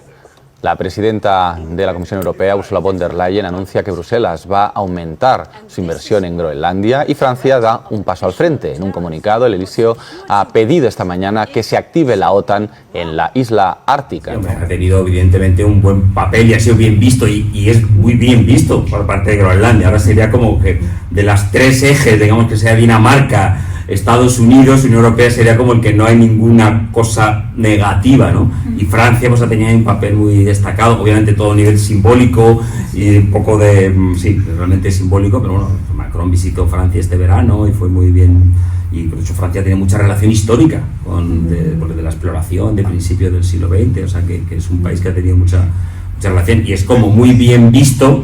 Pero cuando hubo toda esa operación, vamos a enviar 4 soldados. O sea, simbólicamente está bien y se agradece y la gente lo ha agradecido. Ya va a ser algo más de esa posición simbólica, pero desde luego se ve como desde Groenlandia un partner obligado, ¿no? ¿Y tú, Celia? Pues sí, cuéntame, o sea, cuéntanos. Yo creo que sobre todo la Unión Europea sí que al principio igual vio una oportunidad, ¿no?, un poco de acercarse de nuevo a Groenlandia. Que Groenlandia al final salió de la Unión Europea, como decías, pero realmente la Unión Europea sí que podría, bueno, se estaba viendo, ¿no?, en el tema de legislación internacional, la Unión Europea si se atacara a Groenlandia sí que tendría que defenderla, ¿no?, por ser parte de un Estado miembro que sí que es Dinamarca. Entonces, por ese lado, bueno, es verdad que 4 soldados no van a hacer mucho contra un Trump que mandara un ejército, ¿no?, pero es un poco, pues, reafirmar el interés, ¿no?, para con esta zona polar que también la Unión Europea tenía bastante olvidada, y un poco mostrar un apoyo pues frente a Trump y frente a Estados Unidos. También está esta cuestión de la OTAN, que sigue siendo al final el paraguas de defensa europeo, versus todas estas iniciativas que se intentan hacer pero que vemos que van avanzando y luego no llegan a nada. Yo pienso siempre en todo este tema desde la guerra de Ucrania y desde la pandemia del COVID, de la autonomía estratégica, que siempre abogan por la autonomía estratégica, pero vemos que nunca acaba de llegar. Es como les falta y no llegan. Pues con el ejército europeo y con el tema de Groenlandia es igual. Se ha visto que realmente las tropas que se han mandado no ha sido un poco iniciativa por parte de los estados. Hemos visto también pues bueno, que ha habido dentro de la OTAN, pero paralelamente a Estados Unidos, ¿no? Con interés de Reino Unido, de Canadá también, un poco así un nuevo frente de alianzas con Groenlandia que, bueno, es interesante explorar. Sobre todo yo creo que la Unión Europea se está dando cuenta de que ya no puede contar con Estados Unidos para ninguna de las cosas y poco a poco está intentando diversificar, pero es una cosa complicada. Y luego está buscando dentro de la propia OTAN estos aliados nuevos, pues Reino Unido sí que está ahora muy cerca otra vez en términos de defensa, Canadá también, el tema de Groenlandia está muy pesada, ¿no? Porque al final le afecta directamente y por ese lado creo que es eso. Pero luego también, históricamente yo creo que la relación de la Unión Europea con las zonas polares y con el Ártico ha sido bastante complicada porque, por un lado, la Unión Europea sí que ha abogado por esta, pues bueno, tenía esta política de lo que pasa en el Ártico y las cosas que son del Ártico tienen que quedarse en el Ártico, ¿no? Ni extracción, ni nada relacionado con el clima, etc. Pero luego también, frente a los pueblos originarios hay una cosa que es que muchas de las políticas sostenibles de la Unión Europea iban en contra de tradiciones suyas, que sí que tienen que ver con la conservación del medio natural. Entonces, como que es una manera distinta de entender el medio ambiente y la relación con el medio natural. Y eso yo creo que también ha afectado bastante en el caso de la relación, bueno, pienso sobre todo también en Noruega o en Suecia, de los pueblos inuit de allí, respecto con la Unión Europea, que lo ven un poco como neocolonialismo así verde, de yo te impongo mis preceptos de sostenibilidad, pero yo que soy una persona que llevo aquí siglos, mi cultura, que sabe cómo preservar el medio, en realidad me lo está reduciendo a una práctica, ¿no? Pues como la caza de ballenas y todo este tema. Entonces yo creo que sí que había cierto recelo respecto de la Unión Europea, pero claro, en el contexto actual de conflicto entre todos los actores, la Unión Europea es el mal menor de todos, claro. Y bueno, está también poniéndose las pilas respecto a la involucración en el Ártico. Sí, bueno, hasta ahora se ha visto un poco lejano, de todos modos. Europa era un concepto, o sea, que no ha sido un concepto así súper presente ni súper, o sea, que más bien, bueno, pues está ahí, en Unión Europea, tal, aún siempre alguna cosita, pero que no como... No hay un pro-europeísmo ahí en Groenlandia muy destacado. En Groenlandia hay un pro-Groenlandia, como decía antes, que por eso, que eso es el sentimiento... Ni daneses, ni europeos, ni estadounidenses. Efectivamente, obviamente aumentar la relación con Europea pues es bien visto y de hecho tiene pinta de mejorar la relación y ahora hay un cierto... Por lo económico, ¿no? También estaban intentando hacer como nuevas inversiones ahora, pero bueno, para mi parecer llegan un poco tarde, ¿no? También intentar ahora invertir para crear lazos económicos. Evidentemente es ahora, o sea, Dinamarca es que está invirtiendo y que ha aumentado las inversiones de un modo muy potente el año pasado, ¿no? De hecho en septiembre salió una nueva normativa que aumentaban se va a construir un puerto precisamente también en la zona que yo estoy, un puerto de aguas profundas que también tiene un doble filo militar y un aeropuerto y para pagar los gastos de defensa también ha aumentado, están ahí y bueno, evidentemente Dinamarca es que parte bacalao, chao, o sea, Europea no sé si el bacalao como tal porque es realmente lo que está subiendo y sí, pues da algo de dinero a cambio de no recuerdo exactamente a cambio de qué, pero no sé, 24 millones de euros o una cosa así. Es muy dinámico ahora entonces Groenlandia, el sector económico, ahora mismo hay mucho interés. Hay mucho interés, pero efectivamente, pero el país está para abajo totalmente, es decir, que interés, pero no es donde está la situación, es decir, el dinero de dónde sale, por eso Dinamarca vuelve a apoyar un poco más y está ahí. También es verdad que las ciudades han crecido mucho, ¿no? Que ahora mismo prácticamente una gran parte de la población de Groenlandia vive concentrada en ciudades, ¿no? Porque antes estaba mucho más dispersa la población y de repente pues ha habido ahí una migración importante a las ciudades, ¿no? Que a lo mejor tampoco estaban preparadas para... Sí, no, está un poco en todos lados esta concentración total en la capital, ¿no? De hecho se espera que, no sé si a 2060 o así, que 2/3 del país viva en Nuuk, en la capital. Ahora ya va por los 20.000, y yo recuerdo cuando eran 15.000, o sea, como que se hablaba, ¿no? Hay 15.000 habitantes en Nuuk, o sea, está subiendo disparado, porque muchas de las regiones, entre ellas en la región sur, en la que yo estoy, a pesar de la minería, en la zona en la que yo estoy, ha perdido casi el 10% de la población en casi 10 años, es decir, que es una cosa monstruosa, de una población de 7.500 habitantes, perder 750 personas en 10 años. La escala, lo pasas a un siglo y es prácticamente despoblación, como si estuviera en la época de los vikingos que desaparecieron, o sea que realmente es muy grande, obviamente la gente está yendo a Nuuk, Dinamarca y Nuuk. Hay un montón de groenlandeses en Dinamarca, que es otra parte lo de los lazos, que bueno, que tienen las afrentas, las grandes afrentas, que la de la esterilización sería como la más potente, o la más emotiva y la más visceral o que remueve las vísceras, pero que la realidad pues eso, que hay casi 20.000 groenlandeses viviendo en Dinamarca, hay unos lazos culturales absolutamente enormes y que en el fondo pues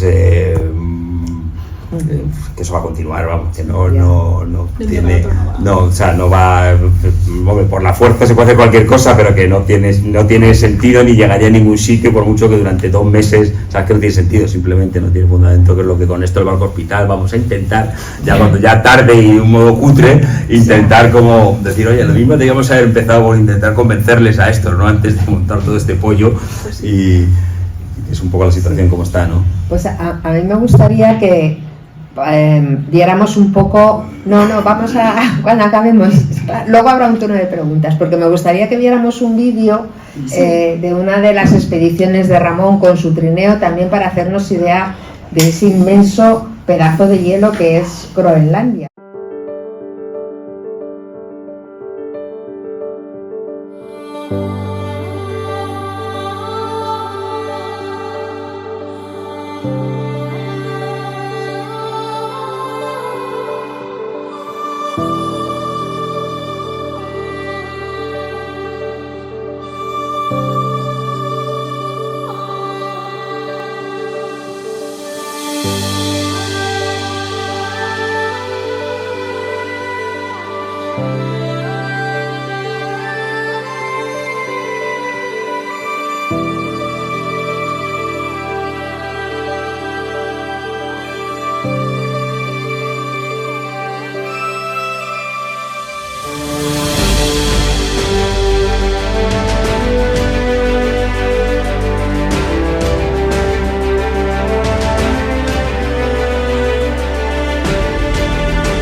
Dew Line del centro del sur de Groenlandia, la estación Dai 3. Día 20 de junio, estamos a punto de hacer un poco la burrada de girar pues cerca de 90 grados la disposición,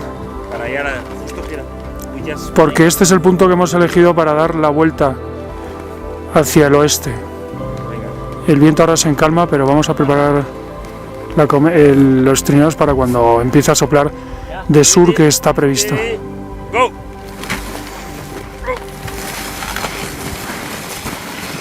Turning.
Entonces llevo un montón de años explorando especialmente toda la costa, todas las zonas de Groenlandia, de la costa, de los sectores, hay un montón de años, y en el interior de exploración. En el interior realmente hay 3 bases americanas abandonadas. Hay 3. Hay una que está enterrada y luego hay otras 2 bases que están emergidas en superficie, que son todas de Guerra Fría en estado puro, ¿no? Que obviamente el lío que había montado en Groenlandia en la Guerra Fría pues fue bastante espectacular. O sea, ya, pues eso, llegó a haber hasta 15.000 soldados en total en el país, en más de 10.000 en la base de Thule, que ahora es lo que se conoce como la base Pituffik, pero había en un montón de otros sitios, en la base Kangerlussuaq, en Narsarsuaq y en un montón de estaciones, ¿no? Y en el interior había 2 estaciones de lo que se llama la estación de alerta temprana. Todo el Ártico, durante la Guerra Fría, había 52 estaciones de detección de misiles soviéticos. Y esto empezaba en Islandia y luego había en Groenlandia y había en todo el Ártico canadiense. En Groenlandia había 2 en la costa y 2 en el interior, que son unas bases absolutamente marcianas y espectaculares, ¿no? Podían tener hasta 6 plantas de alto y que ahí había gente viviendo todo el año y que estaban detectando misiles.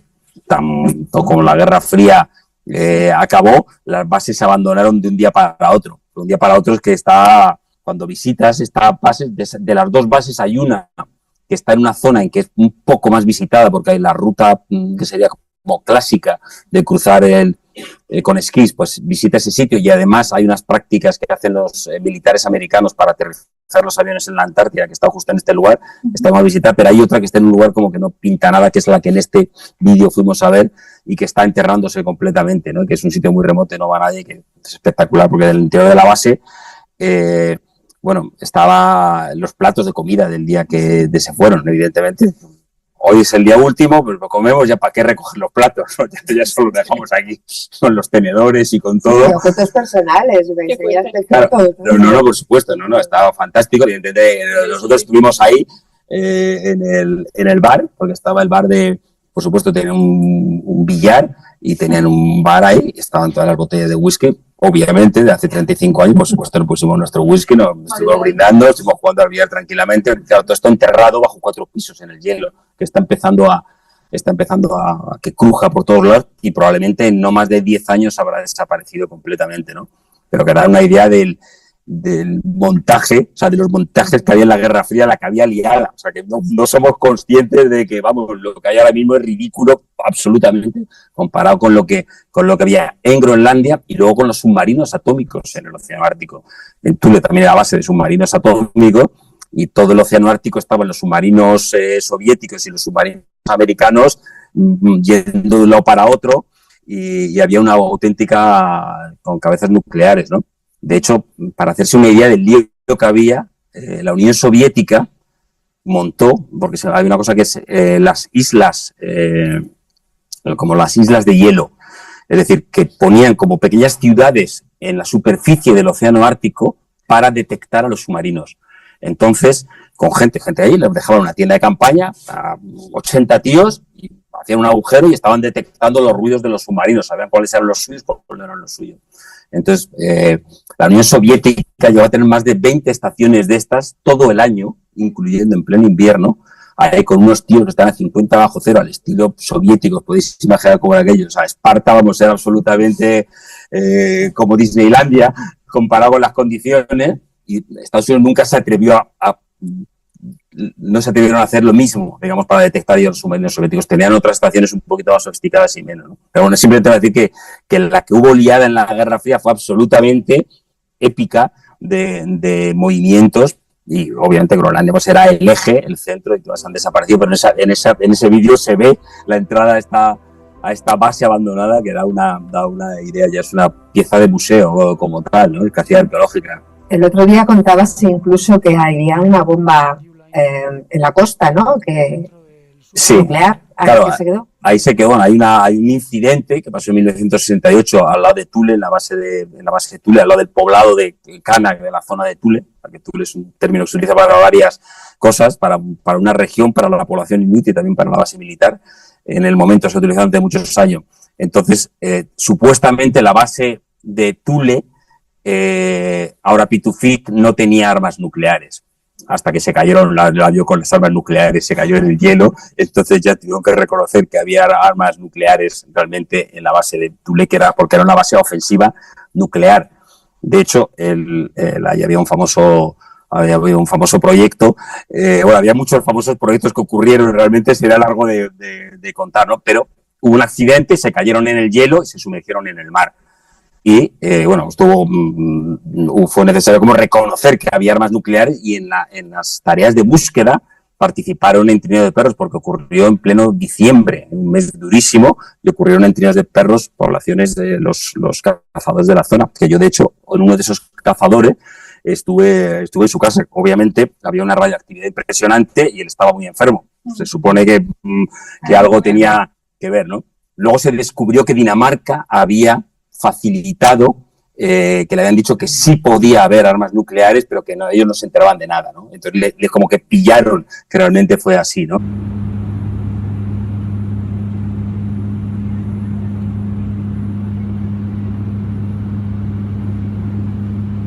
Presentaros a Yuba Al-Hadi, que es la responsable de la sección de Ciencia y Tecnología del Ateneo de Madrid y que es que acaba de llegar ahora de Barcelona. Disculpadme todos porque este acto lo había organizado con Europansemo, con Isabel, porque nos dijimos cuando hubo las amenazas de Trump a esta región, Isabel conocía muy bien a Ramón.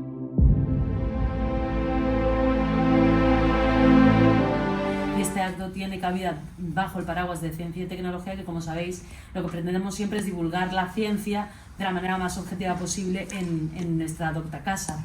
Y era por eso que tener a Ramón, decía, solo está 3 meses, hay que organizarlo en 3 meses. Yo, vale, de acuerdo, lo hemos intentado fijar y aún así, pues por razones profesionales, porque al final he tenido que estar un día más en el Mobile Congress en Barcelona, pues he llegado tarde, pero Isabel, como siempre, ha salvado la casa y gracias a ti, Rosa, que has podido moderar el panel y que me ha parecido espectacular y también agradecerte a ti, Celia, porque claro, ya queríamos decir, bueno, pues pongamos el contrapunto de la geopolítica, que es al final lo que a todos nos interesa, es conocer pues esto de las tierras raras, qué está pasando, esta visión a través de los mapas. Entonces me pareció que el orden mundial era los perfectos acompañantes de la mesa con Ramón, porque, bueno, no sé si tenéis este libro, pero yo estoy, o sea, lo tengo y se lo estoy enseñando casi a mis hijas ya siempre, porque realmente se aprende muchísimo. Y bueno, al final Blas Moreno tampoco ha podido estar, y también lo disculpo porque con el conflicto que está sucediendo en este momento en Irán, pues también ha tenido que cubrir este aspecto. Y Celia, gracias por haber podido unirte a nosotros hoy, y gracias a todos. Y a lo mejor ahora sí que preguntas. Sí, si hay algunas preguntas, muy bien, voy a ir dando la ave. Primero a él y luego a mí.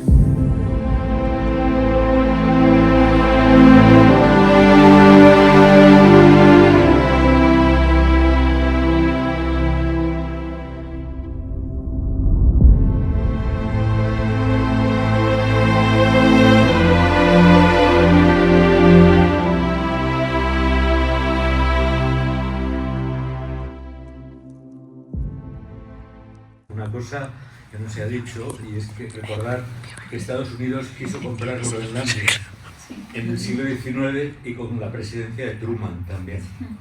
En segundo lugar, soy el presidente de Europa en Suma, organizadora del acto, y uno de nuestros socios, el profesor Díaz Arias, me envía una pregunta, dice: la pregunta para Larramendi, si al final estas minas que se abren, para las que será necesario construir unas ciertas infraestructuras, no supondrán también otro elemento para la descongelación de los glaciares. Como después se ha seguido hablando, ha dicho, también los centros de datos refrigerados desprenden calor que también contribuirán al deshielo. Muchas gracias. Sí, bueno, creo que obviamente contribuyen, pero no van a ser el factor determinante. Obviamente, por potentes que sean, serán pequeños comparado con la inmensidad del calentamiento que ya está teniendo lugar. O sea, que no creo en sí que sea un factor que vaya a desencadenar realmente nada, aunque por supuesto tiene su pequeña influencia toda la actividad que está empezando a haber y que va a haber muchísima más, ¿no? Sí, desde luego, es verdad que genera mucho calor y donde realmente son un problema los centros de datos ahora mismo es en zonas de España, que se están calentando el agua de los ríos, el agua que entra para refrigerar los servidores de los grandes centros de datos sí que está calentando, se ha demostrado a algunos grados el agua luego que sueltan, ¿no? Sí que lo sueltan purificado, que no sé qué, pero claro, la temperatura es la que es más, incluso algunos el año pasado con las olas de calor que tuvieron problemas para refrigerar con el agua que estaban utilizando de los ríos los servidores, pero eso no quita que se siga hablando aquí de que se van a crear centros de datos. Pero es verdad que España es de los sitios del planeta a nivel geográfico, de los sitios donde el impacto del cambio climático ya se ha dicho que es mayor. Cuando hablas con científicos internacionales te dicen, ostras, estaréis muy asustados en España con el impacto que va a tener el cambio climático. Y bueno, pues nos asustamos cuando hay una Dana o una Filomena o cosas así, luego se nos olvida, ¿no? Afortunadamente en Groenlandia a lo mejor es más, pues eso es otro tema, ¿no? Sí, pero aquí sí que es verdad que sí. Bueno, los centros de datos, yo no había pensado lo del agua que sale más caliente, evidentemente de eso de un punto local, pero seguro que tiene influencia. Aquí, que soy la de centros de datos. No, pero sí que se pueden construir centros de datos que no haya disipación del calor a las aguas. Los centros de datos, y ahora mismo toda la taxonomía europea, que sabéis, la taxonomía verde, lo que intenta es precisamente que construyamos centros de datos que no tengan impacto medioambiental. Al final, lo que necesitamos es refrigerar estos sistemas, pero lo que necesitamos son tecnologías muy punteras en sistemas de aire acondicionado, básicamente, y que después con unos muros que puedan absorber ese calor producido, el exceso de realmente son prácticamente en cajas impermeables. El problema de los centros de datos es el consumo de agua para precisamente refrigerar esto, no tanto la disipación de calor del centro de datos, que puede darse porque antiguos centros de datos pueden disipar calor y calentar aguas, pero no es el principal problema. El principal problema es la cantidad de agua que necesitamos para bajar la temperatura dentro del centro de datos. Yo creo que por eso precisamente los lugares fríos sí que son lugares los que idóneos, los que los centros de datos tienen mucha meterlos calidad. bajo agua, o sea, sumergirlos. El fondo del mar, que es otro lugar frío, el espacio, también había proyectos para ponerlos en órbita. Hay proyectos de neveras. En Groenlandia y en la Patagonia. Exacto. Sí. Allí había al fondo otra pregunta y luego hay otra por aquí. Quería preguntarle a Ramón, ¿cómo es difícil la política de inmigración de Groenlandia de conseguir el pasaporte? Si no viene a Dinamarca. Y la segunda pregunta, por curiosidad, el trineo de viento, ¿cuál es la superficie que tiene la vela? No he escuchado la velocidad que iba y no sé si habrá mucha fricción con la superficie de nieve. No sé los patines de qué material son hechos. Bueno, son dos cosas tan diferentes. La política migratoria es bastante digamos, estricta. Evidentemente tú tienes derecho a tus 3 meses de estar como turista y luego bueno, pues tienes que tener un contrato de trabajo en Groenlandia. Es cierto que en Groenlandia necesitan trabajadores de todo, es decir, hay una demanda absolutamente brutal, porque antes hablaba de los médicos, que había un problema de los médicos que no tenían, pero no solamente en eso, carpinteros, vamos, trabajo, de hecho los carpinteros de cemento, o sea, trabajos especializados. Yo tengo un amigo que tiene una empresa de construcción, me decía, no, es que ahora mismo la gente que viene para hacer cemento no oye. Yo curro 3 días, a mí déjame 4 libre, vale, no, lo que quieras prácticamente, o sea que está a ese nivel, ¿no? Carpintería, o sea, es una fortuna lo que se está, ¿no? Está ya 50 euros la hora o 60 euros la hora prácticamente de carpintería, trabajos especializados. En Groenlandia hay una necesidad brutal de mano de obra cualificada como tal y no se cubre. En sanidad, antes lo decía lo de los médicos, en sanidad ya es rampante. Yo conozco una que trabaja en el ministerio, de hecho asistente del ministro, me decía, antes cuando hacíamos una solicitud pues teníamos 2 o 3 aplicaciones, no sé qué. Bueno, es que el problema es que no pide nadie, es decir, que no tenemos ni dónde escoger. O sea, prácticamente el que aparece por aquí que quiere, pues oye, vente para aquí, ¿no? Antes había una parte de migración muy restrictiva fuera de la Unión Europea y eso lo suavizaron. Es decir, ahora mismo ya realmente no hay, o sea, de cualquier lugar del mundo te puede ir, porque no consiguen encontrar gente, ¿no? Es decir que... Bueno, mira, qué bien, que tenemos un sitio al que sabemos que podemos ir a encontrar trabajo. Aquí había una pregunta. Lo de la vela. Bueno, y lo del trineo, sí, que claro, son dos cosas, efectivamente. Bueno, el mundo del trineo, la cometa más grande que utilizamos es 150 metros cuadrados. Hemos probado 250, pero no es operativo, es demasiado gigantesco. Como la gracia del trineo es que es un sistema medio inuit y que es extremadamente simple. Los raíles son de fresno laminado, ¿no? Pero bueno, que todo funciona porque va flexándose tal y como es el trineo groenlandés, que de hecho está inspirado en el trineo groenlandés y en español no queda también, pero en inglés el nombre es Inuit Winslet, que sería como que es más descriptivo, ¿no? Aquí no por el idioma no es tan descriptivo en castellano como tal, ¿no? Y pues que es muy simple, como se han visto en las imágenes perfectamente, y eso es realmente lo que es, ¿no? A ver, Isabel, que tenías una pregunta. Yo quería preguntaros a los dos, ya que hablábamos de mapas y de conocimiento como el que tiene Ramón de Groenlandia, ¿qué están concedidos las explotaciones de yacimientos de minería en Groenlandia y quiénes son los titulares? Es decir, porque estará, claro, primero ubicado algunas zonas, otras no, y esa explotación de los recursos estará a nombre de alguien, de empresas chinas, norteamericanas, danesas. Me gustaría saber cuál es esa distribución. O sea, yo sé que hay una web que yo he consultado, que es pública, del gobierno groenlandés, y que tiene las licencias y el estado, el estatus, si está activo, si no está activo, etc. Y lo que comentábamos antes, bueno, igual Ramón sabe algo más como concreto de esto, por lo que yo sé, la mayoría de las licencias ahora mismo están en manos de empresas pues, australianas, estadounidenses, canadienses, etc. Y las chinas ya han quedado fuera de este reparto, por los temas que comentábamos antes.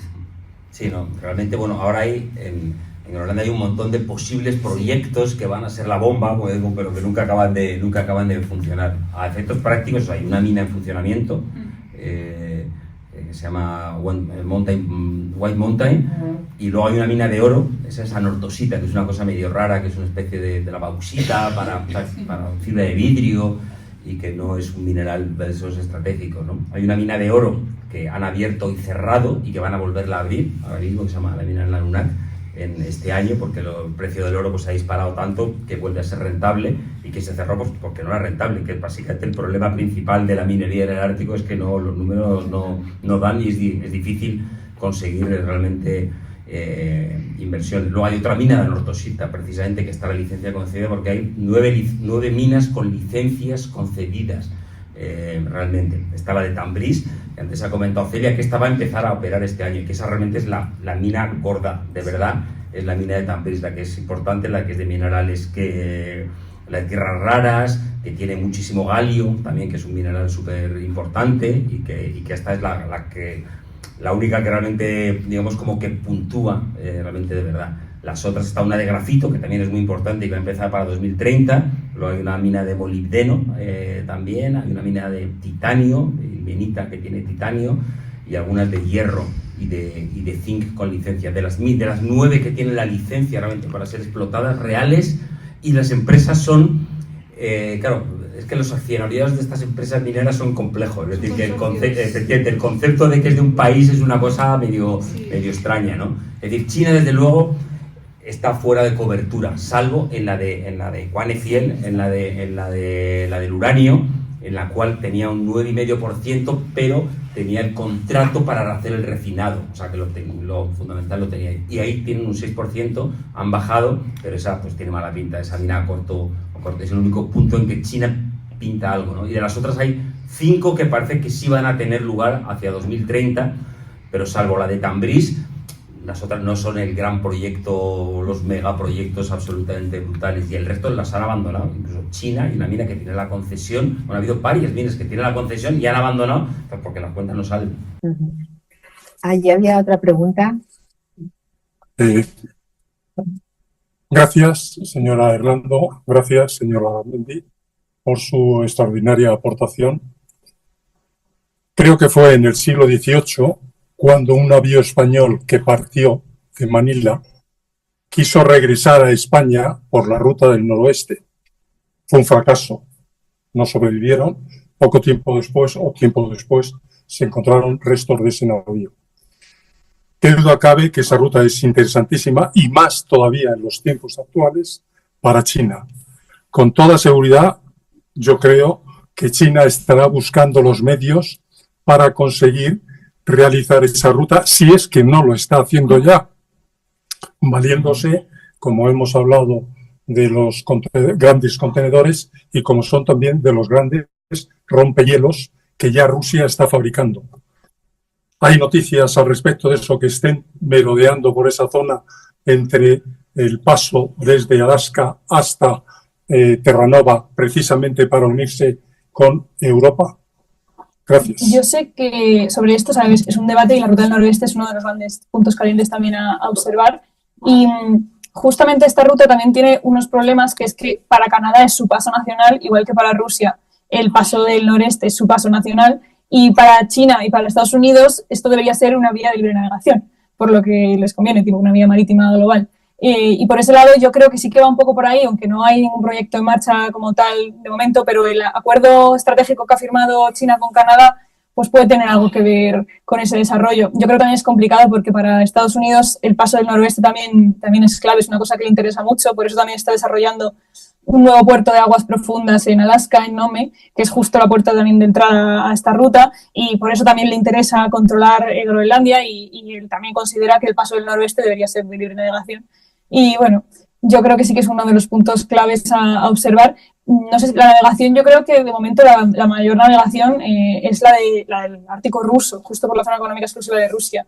Pero claro, es un punto clave a futuro, sobre todo. Sí, no, bueno, es importante, o sea, evidentemente es que sí, pero hablando del paso del noroeste, es que es más fastidiado el paso del noroeste, es decir, que no es lo que comentaba antes, está deshelando, pero con matices, es decir, que no realmente no es una ruta, ahora mismo la única ruta real que se puede es la ruta realmente rusa, y por supuesto China, vamos, está absolutamente a cañón, que lo tiene claro, meridiano, y está con estos barcos de portacontenedores y luego también haciendo maniobras. Este año, hace 2 años hizo maniobras militares conjuntas con Rusia en la zona más bien de Alaska. Este año ha habido una gran misión de reconocimiento científica al Ártico Central, en que estaban, qué es lo que estaban realmente viendo, si están viendo un montón de submarinos para ver en el fondo marino, de si minería submarina, de si la pesca estaban estudiando, ahí no estaba como muy claro, y que eso también han valorado. Pero evidentemente el interés de China es total y absolutamente van a por todas, ¿no?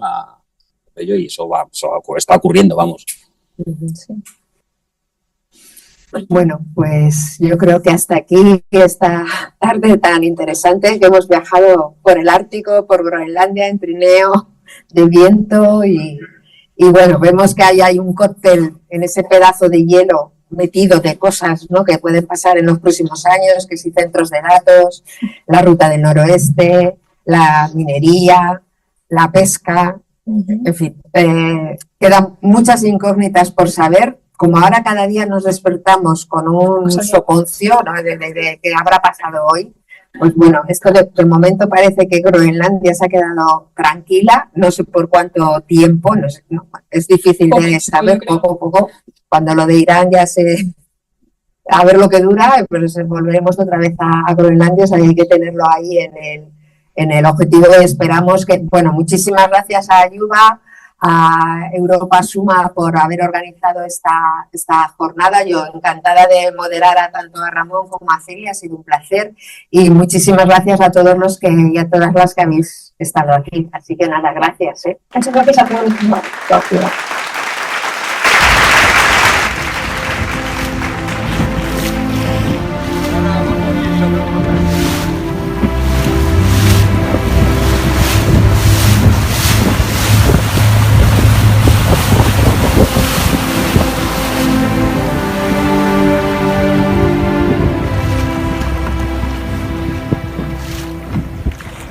Están apareciendo ahí, a punto de aparecer. Están a punto de aparecer por ahí, ¿eh? ¿Dónde estamos? No, por el otro lado era. Se han ido. Vale, seguimos. Ya, vamos a ver más hielo, ¿eh? Sí.